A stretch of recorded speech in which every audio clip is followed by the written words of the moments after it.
Thank you very much, Mr. Chairman. Ranking Member Senator Hassan, Senators Enzi, Hawley, and Senator Langford. Nice to see everyone this morning. I appreciate the opportunity to talk about GAO's latest report on overlap, duplication, fragmentation, other ways to save and realize cost savings and enhance revenues to the federal government.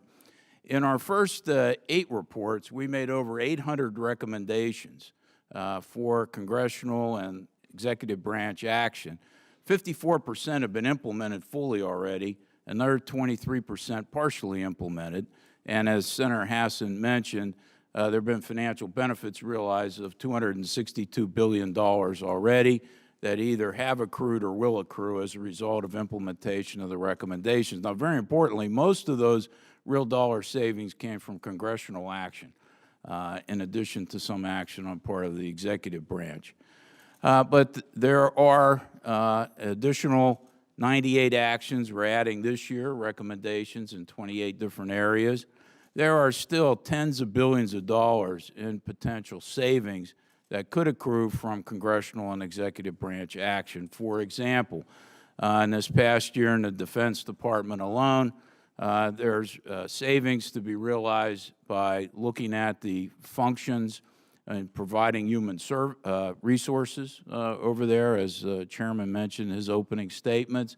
Document services could save millions of dollars there, and also in consolidating the administration of military health treatment facilities, additional savings there in the offing. Also, Defense could use better intergovernmental agreements where they're working with state and local governments to provide services to installations rather than use of contractors. That's already saved money. Greater use of it could save more.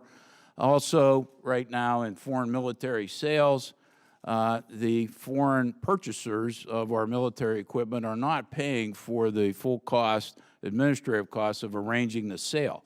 And as a result, the U.S. government's paying the cost, where we think that the cost should be borne by the purchaser from the foreign government for arranging those sales.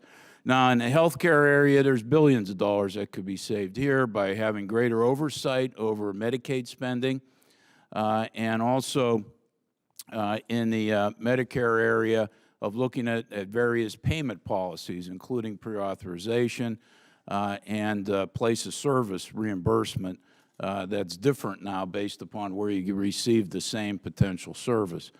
There are savings also that could be accrued at the Department of Homeland Security and FEMA. It could be greater use and better use of advanced contracting to save money, as well as post-contracting activities that could take place. Also, the benchmark or litmus test of the federal government getting involved in a disaster hasn't been revisited since 1986. So for 33 years now, we've been using the same indicator. It hasn't even been indexed for inflation. And as a result, we think the federal government may be paying more or getting involved more when the state and local governments have the capacity to deal with, obviously these are not catastrophic disasters, but ones that occur on a more regular basis as well. There are also many opportunities to have more efficient and effective government. The Chairman mentioned the alignment of strategies to provide foreign assistance. This could be done better. At DOD, there's not enough coordination in reporting and dealing with adverse medical events, particularly sentinel events that have led to unexpected deaths or very serious physical or mental problems over there as well. And there are many other activities, including the one Chairman mentioned on better coordination of research activities in the federal government. Clearly, these research activities are important, but there needs to be better coordination to be more effective. Now, I was also asked to comment on what could be done to make it easier to identify these duplicative services and overlapping areas. And we point out in our report the failure of OMB to produce a comprehensive inventory of federal programs.